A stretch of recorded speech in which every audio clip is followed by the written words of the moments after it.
하나님 아버지, 오늘도 주 예수 이름으로 아버지의 뜻을 잘 깨닫고 증거할 수 있도록 허락하시니 감사를 드립니다. 나는 부족하고 무능하지만 오직 성령의 인도하심으로 진리의 말씀을 잘 증거할 수 있도록 인도하시고 주관하여 주시기를 간절히 빌고 원합니다. 그러므로 많은 영혼들이 아버지의 뜻을 깨닫고 아버지께 영광 돌리며 많은 영혼들을 주께로 인도할 수 있는 우리의 삶이 되도록 성령으로 역사하시고 함께해 주신 것을 감사하고 예수 이름 받들어 기도합나이다. 아멘.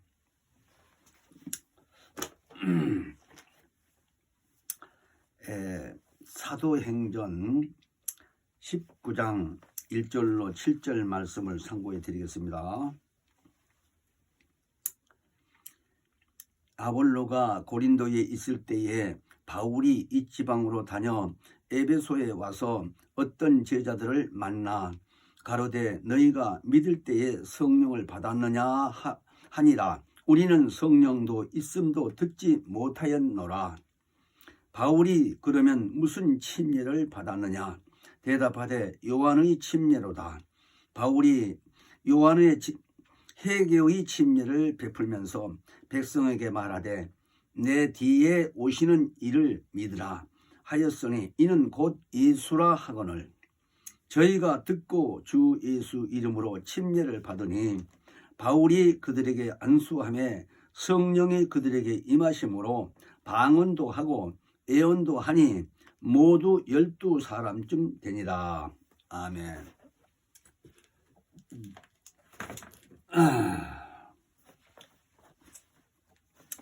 오늘은 사도행전 19장 1절로 7절 말씀을 통해서 성령과 예수를 믿음이라는 주제로서 말씀을 전해드리겠습니다. 여기 본문에 보면 사도 바울이 에베소의 교회를 가서 그들에게 물었습니다. 너희가 믿을 때에 성령을 받았느냐 하고 물으니 그들이 대답이 하기를 우리는 성령 있음도 듣지도 못했다고 대답을 했습니다.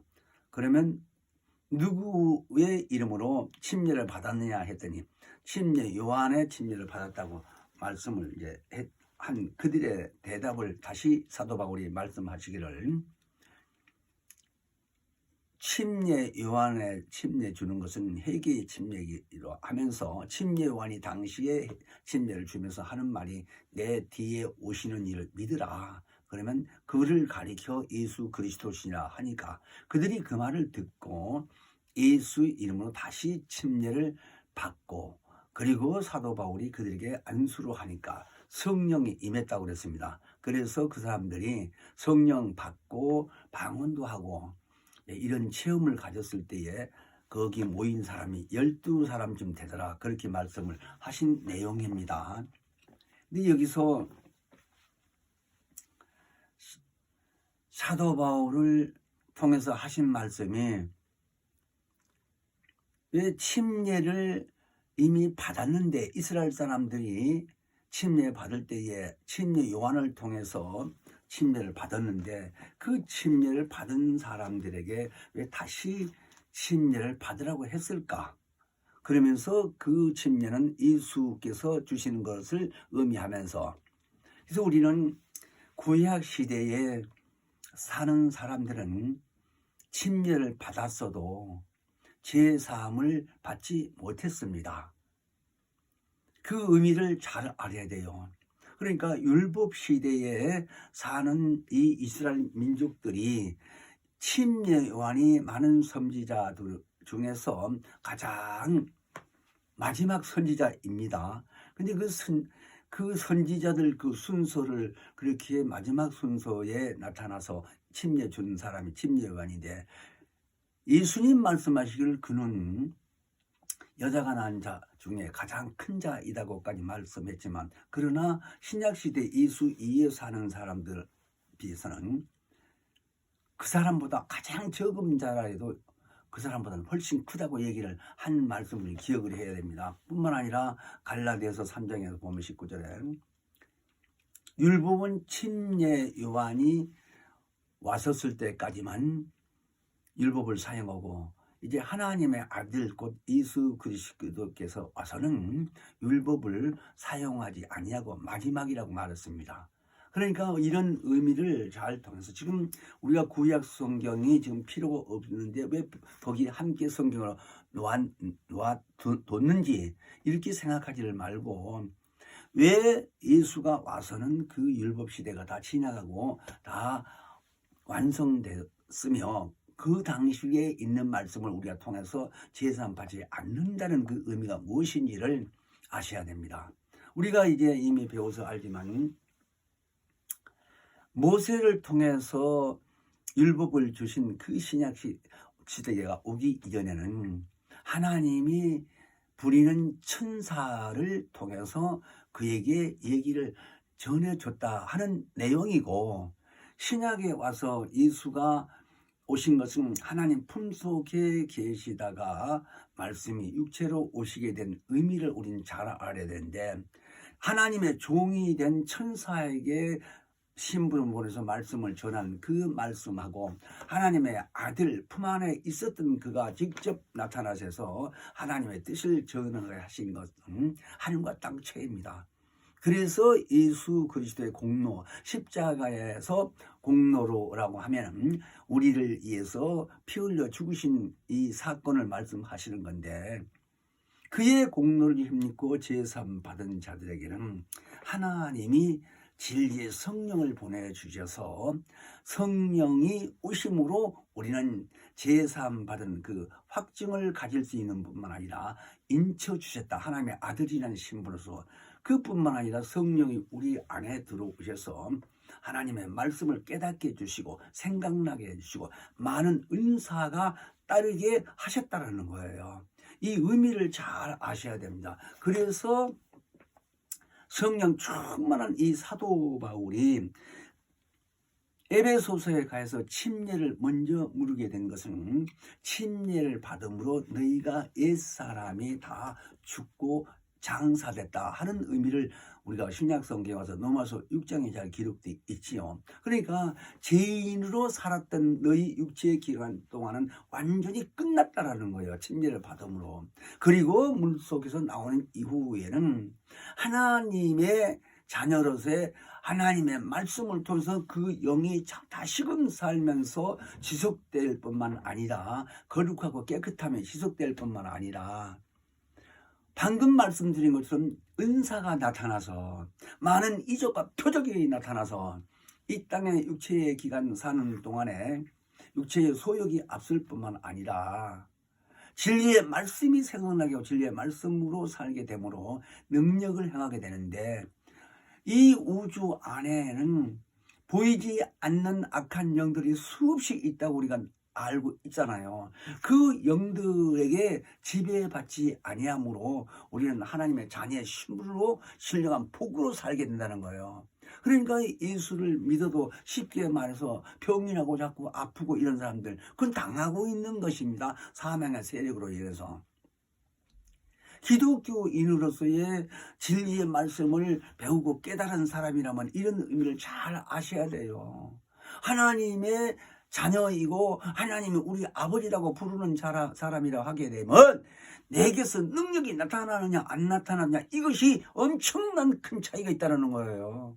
이런 의미를 그저 뭐 병든 자 위해서 기도하고 기진 쫓고 하는 것이 뭐 최고요 다요 이런 생각이 아니라, 하나님이 보실 때에 인쳐 주시는 거하고 증거해 주시는 거하고 그렇지 아니한 그냥 기독교인으로 교회만 출석하는 사람하고는 하늘과 땅 차이요.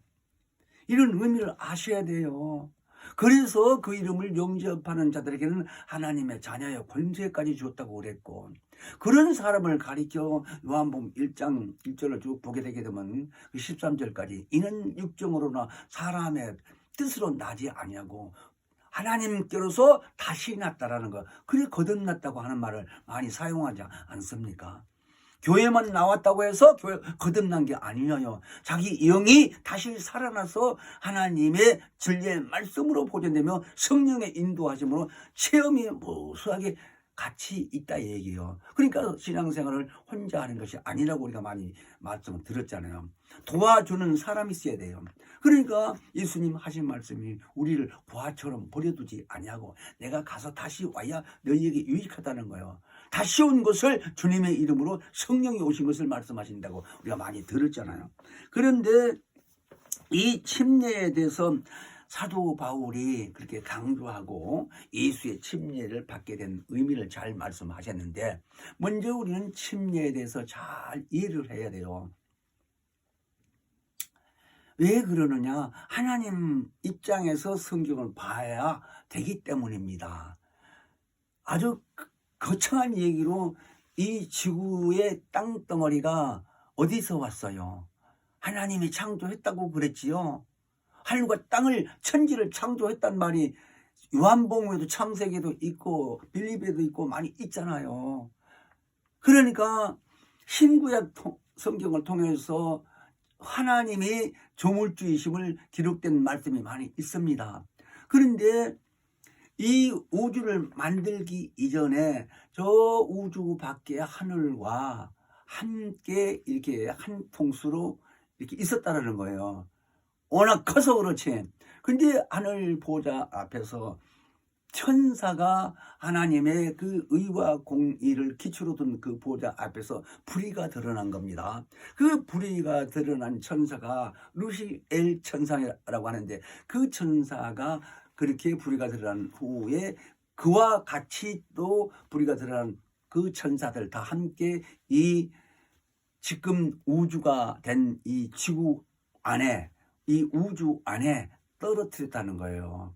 그때를 가리켜 우주라고 부르는 얘기가 아니고 흑암 또는 음부라고 하는 겁니다. 그들이 가두어진 이때를. 근데 이 입장이 습기하고 이 먼지하고 잔뜩 안개 낀 것처럼 햇빛은 없고 컴컴한 입장에서 공허하고, 그래서 흑암이 공허하고 깊은 음에 있고, 우리 창세기 1장 2절에는 그렇게 말씀했습니다. 그러더니 하나님의 신이 그 수면에 운행하더라 한 말이 있어요. 그러니까 하나님께서 시간이 많이 갔지만 그 안에 떨어뜨려 놓은 상태에서 말하자면 이 우주 벽에 운물이 있고 아래물은 바다에 이렇게 물이 고여 있고 이런 얘기예요. 지금 이 시대에 사는 사람들 입장에서 봤을 때는. 근데 거기에 이게 땅이 뭉쳐서 물 속에서 나왔다라는 거예요. 그러니까 이게 얼마나 시간이 오래 걸렸는지 몰라도 어떤 학자들은요, 이 지구 땅덩어리가 45억 년 내지 50억 년이 됐다라는 거예요. 나이가. 그렇게 오래 됐는지 더 됐는지 안 됐는지 나는 모르겠지만 백화사전에서 제가 기록된 걸 내가 봤습니다. 어쨌든 이 우주가 생기고 난 후에 그 타락한 천사들은 공중에서 날아다니면서 말하자면 떠돌아다니면, 천사니까 날아다니죠. 그래서 공중 권세 잡은 자, 또는 그를 가리켜 사막의 세력을 잡은 자, 흑암의 권세를 잡은 자, 이런 내용들이 기록되어 있어요. 그러니까 그 타락한 천사들이 있는 중에 지구를 만들고 만물을 만들었어요. 산천초목도 다 만들었다 이거예요. 그러고서 맨 나중에 인간을 만들고 여기서 번성하고 모든 만물을 다스리고 이런 말씀을 하셨어요. 창세기 1장에 보면. 자, 이런 시대가 지나서 우리가 영적인 사람이 오늘에까지 이뤘는데, 여기서 침례라는 의미를 좀 더 이제 말씀드리자면, 아담이라는 사람으로부터 쭉 후손들이 번성이 돼서 노아라는 사람도 이제 출생이 됐어요. 그러니까 연도로 보면 정확한 연도를 모르겠지만 약 2000년, 1000년 이상이 됐다라는 거예요. 아담 시대가. 그런데 그 5장에 창세기 5장에 보면 족보에 이 계보가 있습니다. 누가 누구를 낳고 누가 누구를 낳고 쭉 뭐 800년, 900년 뭐 이렇게 나이가 많이 들도록 살았는데, 그때 창세기 6장에 보면 아담으로부터 나온 출생한 사람들, 영이 있는 사람인데 아담도 부모가 있었다고 그랬어요. 창세기 보면. 근데 그 부모가 영이 없는 사람들이 전 세계에 많이 있었다라는 거예요. 그러니까 그들이 낳은 자녀들하고 딸들하고 쉽게 말하자면 아담이 낳은 아들들하고 결혼을 해서 그 사람은 모른다 이게 다 똑같은 사람이니까 결혼해서 같이 살면서 애를 낳는데 그 태어난 애가 창세기 6장에서 쭉 보게 되면요 1절로 쭉 3절 보면요 그냥 육체가 나왔다라는 거예요. 그러니까 영이 없는 사람이 나왔다는 거예요. 그렇게 기록되어 있어요. 그래서 그 이후로 하나님이 그 사람 지으신 것을 심지어 후회했다는 말씀도 거기 기록되어 있습니다. 그런데 그 사람들이 많이 번성이 되고 섞어져 살게 되게 되면 앞으로 예수가 하나님 아들이 이 땅에 오시기 장애가 많이 되지 않겠어요. 그래서 그때 있는 그 시대에 그 사람들을 노아 홍수로 다 멸망시킨 내용이 쭉 창세기 6장 7장에 있어요. 근데 지금 창세기 1장서부터 11장까지 내용은요 많은 기독교인들이 신화로 보고 있어요. 그래서 아예 성경으로 안 본다라는 거예요. 신화라고만 생각하지. 옛날에 누가 그렇게 만화 짓듯이 지었다는 얘기예요. 있다면 있고 없다면 하는 식으로. 그러면 창세기에 창조한 내용이 싹 빠져버리는 거죠. 그러면 하나님이 조물주라고 할 말이 없어요. 그렇게 신앙생활을 하고 있다는 거예요. 그러나 지금 제가 말씀드리고자 하는 것은 그때의 인류가 다 멸망하고 노아 8식구 노아 부부하고 세 아들 세 며느리하고 8식구만 그때 하나님 말씀에 순종해서 잣나무 이런 걸 잘라가지고 방주를 짓기 시작했다는 거예요. 그때가 나이가 한 70여 나이보다도 먼저 기간이 한 70여 년 정도는 그 공사를 했다라는 거예요. 그냥 평생 한 셈이지. 근데 막내 아들 낳을 때도 100세 정도나 돼서 노아가 아들까지 낳았으니까 100세 아니다 얼마 100살이 넘었어도 사람들이 그 당시에는 장수하고 건강하고 튼튼했던 모양이에요. 어쨌든 그 8식구만 거기서 방주 안에서 살아나고 그 나머지는 홍수로서 싹 다 죽었다라는 거예요. 자, 근데 영이 없는 사람들 거기 네피림이라는 단어가 있습니다. 키도 크고 이 몸집이 크다는 의미요. 힘도 세고. 자, 이런 시대가 있었다고 하는데 우리는 성경에서 그런 의미를 잘 아셔야 돼요. 나는 우리나라 땅에서 충북 청주대학교에서 어떤 고분을 발굴을 했는데 5살 난 아이가 그러니까 임골이 나왔는데요. 하도 신기해서 발끝부터 신문에 나온 걸 보니까 머리끝까지 그대로 뼈만 나왔는데요. 그걸 미국 캘리포니아 대학에 의뢰해가지고 이 복원 작업을 의뢰했다라는 거예요. 그랬더니 6년 만에 그게 완성이 돼가지고 그 뼈하고 완성된 그 복원 작업을 한 그 사람 그 사진하고 똑같이 나왔어요. 신문에. 그러니까 지금부터 한 40여 년 전 얘기입니다. 근데 그때 그걸 보다 깜짝 놀랐어요. 왜 놀랐느냐. 성락교에 처음에 와가지고 아담 이전 사람들 얘기를 내가 들었을 때 내 솔직한 그때 마음으로는 하나님이 내 마음을 보셨을 테니까 이래서 성락교를 이단이라고 하는 건가? 왜? 네피림 얘기를 하는데 이해가 안 되니까 처음 듣는 얘기거든요. 그때 신앙생활을 이미 장로교에서 10년이나 하다가 왔으니까요. 근데 아까 얘기한 대로 충북 그 청주대학교 교수님들이 발굴해가지고 미국의 캘리포니아에서 의뢰해가지고 사진에 신문 조선일보에 나왔는데 읽어보니까 그 아이가 5살 난 남자 아이라는데요. 4만 년이 넘었다는 거예요.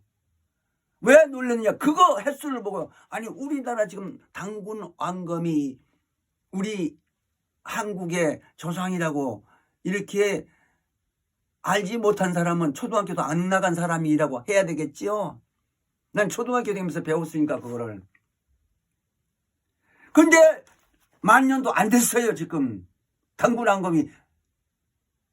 그거를 정확하게 아는 방법은 지금 2020년이에요. 20년 해가 됐는데 이 2020년에 것은 예수가 이 땅에 오신 그 기원을 말하는 거예요. 그런데 거기다가 2333년 더하면 그 나온 답이 당군 왕검에 있었다 하는 그 횟수요. 5천만 년도 안 됐어요. 한번 따져보세요. 거짓말인가. 근데 4만 년이 넘어서 5만 년이 다 된다는 이 내용이 북한에도 그때 있다고 그런 사람이 있다고 신문에 그게 나왔더라고요. 그러니 충격을 안 받겠어요? 이때가 그때 네피림 시대라고 하는 거로구나 하고 이해가 딱 되는 거예요. 그때부터 누가 뭐래도 나는 그걸 자신감을 가지고 얘기를 할 수 있으니까 지금도 그 신문을 우리 집 보관해 놨어요. 증거하기 위해서. 이런 의미를 깨달을 때에 그때 노아 시대에 싹 다 세상은 멸리되고 다시 번성한 게 창세기 11장에 보게 되면 노아 세 아들로부터 셈과 함과 야벳이 세 아들 이름이 그들을 통해서 전 인류가 번성이 됐는데 왜 황인종이 있고 흑인종이 있고 백인종이 있고 이렇게 하겠죠. 똑똑한 사람들 입장에서는. 근데 그거 다 말하려면 오늘 그 시간 그 얘기 하려고 하다 끝나요. 그래서 내가 말을 못 하겠는데요. 흑인도 나온 이유가 있었습니다. 둘째 아들 함의 후손인데 거기까지만 얘기할게요. 자, 그래서 인류가 번성이 돼서 침례라고 하는 것 자체가 우리는 아담의 후손인 이 원죄가 있었던 사람인데 누구나 막노라고 다 죄인이요. 그래서 이미 죽을 수밖에 없는 인간인데 하나님이 그 극신 사랑으로 독생자이신 예수 그리스도를 이 땅에 보내주셔서 우리의 죄를 대수인했다고 결국 딱 치면 딱 맞아 들어가는 겁니다. 성경에. 왜 죄를 어떻게 사했느냐라는 것은. 자, 그런 의미뿐만 아니라요. 침례 얘기를요. 이스라엘 민족이 애굽에서 430년 동안 살다가 홍해 바다 건너왔다는 내용도 출애굽기 14장에 보게 되면 잘 기록되어 있습니다. 그런데 그들은 홍해 바다물이 갈라진 그 뻘바닥으로 나오고 그들을 쫓아온 애국 군대들은 말 타고 그냥 기마병들이 군인들이 나왔는데 금방 거기 쫓아오는데 이쪽 이스라엘 사람들 오는 데는요. 밤에 이제 건너 오는데 말하자면 구름이 확 끼고요. 그러니까 천사들이 와서 앞에는 환하게 비춰줄 뿐만 아니라 그들 뒤로 쫓아오는 로마 군인들, 애국 군인들 그 앞에서는요, 컴컴하게 하다 보니까 빨리 오지를 못하는 거예요. 이해가 되세요? 하나님 이렇게 도와주는 거예요. 그들이 말 타고 오니까 금방 쫓아올 거 아니에요. 이들은 노인네도 애들이고 걸어가고 있는 입장인데. 그래서 다 가서 죽이라. 애국 왕이 그렇게 지시를 받고 쫓아온 거예요.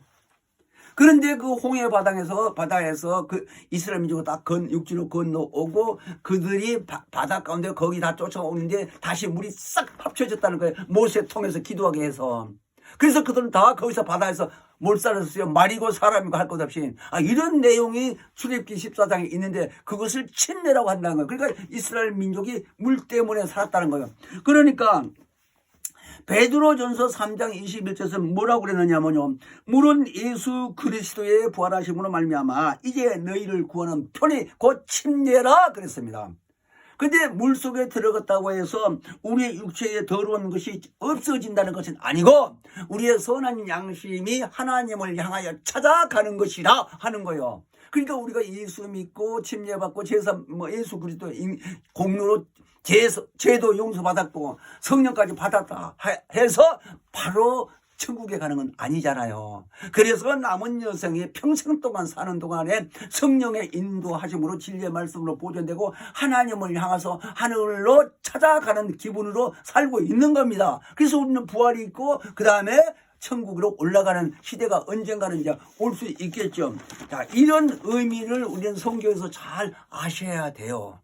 자, 그래서 침례에 대해서 사도 바울이 누구의 침례를 받았느냐라고 묻는 것은 곧 침례 요한으로부터 이 얘기 들을 때 내 뒤에 오시는 이는 곧 하나님의 아들 예수 그리스도시다. 그로 하여금 침례를 받아야 된다라는 거예요. 그런 의미에서 예수가 와서 침례도 줄 뿐만 아니라 지금도 하나님의 종인 목회자들 통해서 안수받기도 하고 침례받기도 하고 하는 일을 하는 게 바로 그런 얘기요.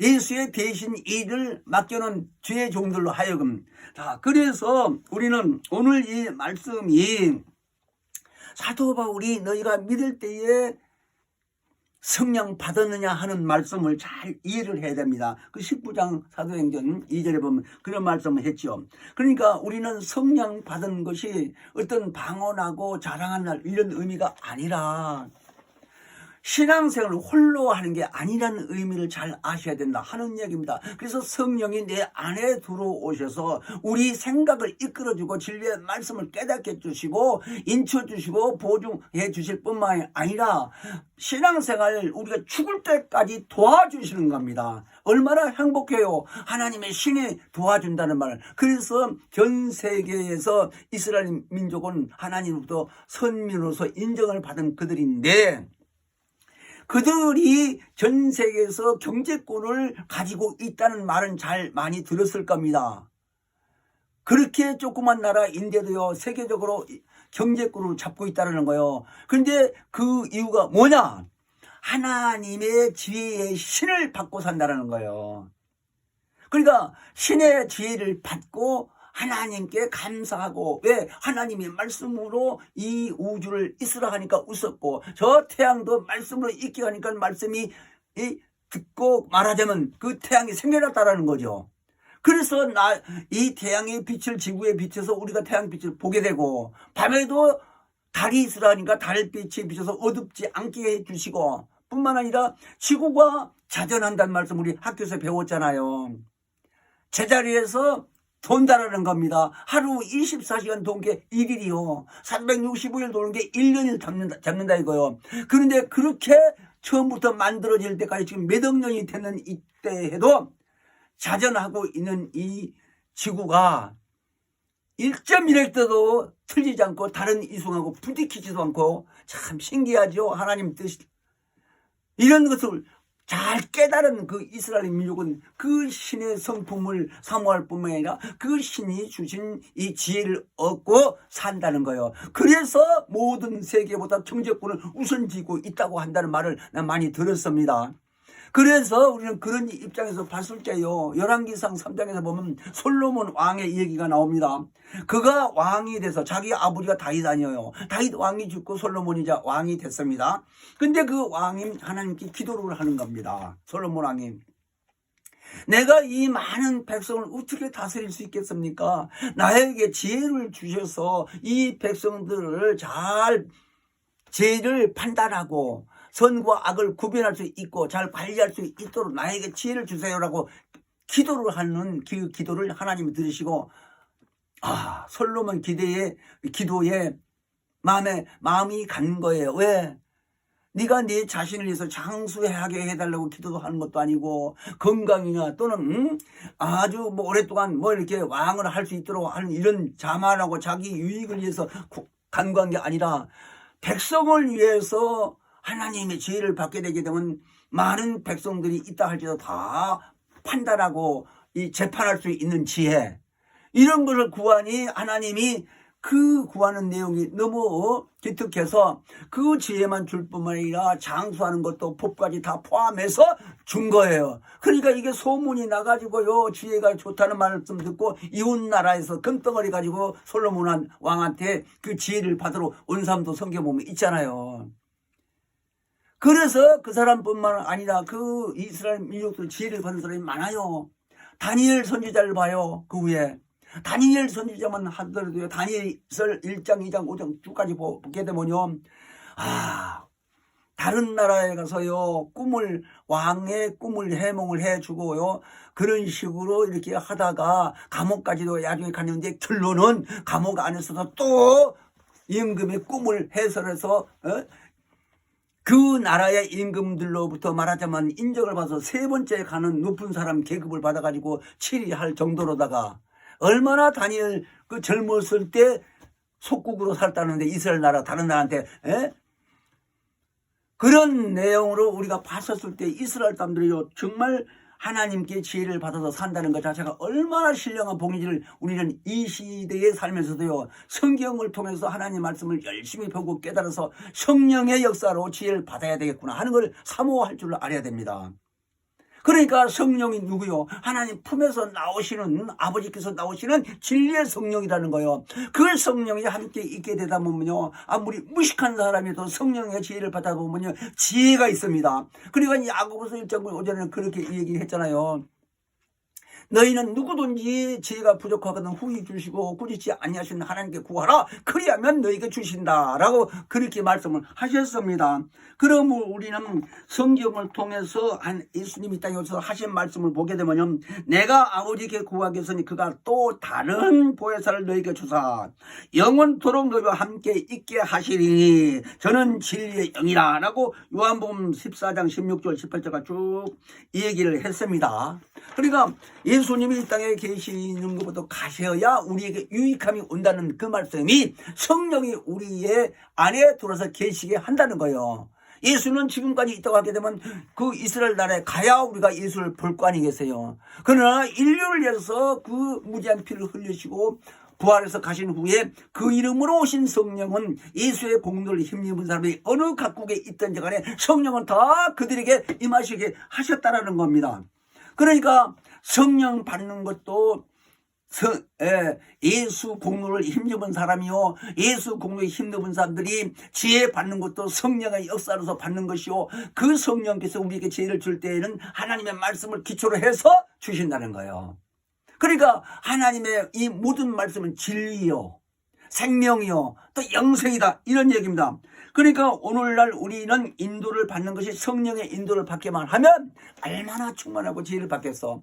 그래서 율법 시대하고 복음 시대하고 비교해서 요한복음 1장 17절에는 율법은 모세로부터 왔고 진리와 복음은 예수 그리스도로 오게 됐다고 하는 것을 잘 기록되어 있습니다. 그 차이를 말하는 거예요. 그래서 복음에 대해서는 진리의 성령 오셔야 된다는 내용으로 쫙 말씀하셨는데, 어쨌든 우리는 이제 여러 번 율법에 대한 말씀을 들었지만 율법 시대에서는요 절대로 제사함 받을 뿐만 아니라 받지 못하고 성령 받는 것도 아니에요.